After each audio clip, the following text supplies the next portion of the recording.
You. Hi, I'm Dr. Christy with Scenic City Clinic, and we're here to answer questions today on pregnancy, childbirth, and children under chiropractic care. So one of the big things that we get asked a lot is about ear infections, overall sickness, but really ear infections because it's so common in kids. When they're going to school and they're coming around things, we end up with a lot of inflammation, and typically ear infections is our number one thing with kids.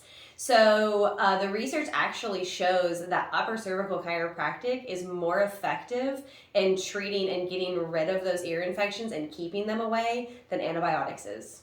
So before you run to the pediatrician to get those antibiotics, I would definitely recommend getting your kids' upper cervical area checked out and get that atlas looked at, because when this is out of alignment, it can either put pressure, direct pressure on that eustachian tube, or it can affect the nerves that are attaching to that tube, which will flatten it out and not allow it to drain properly.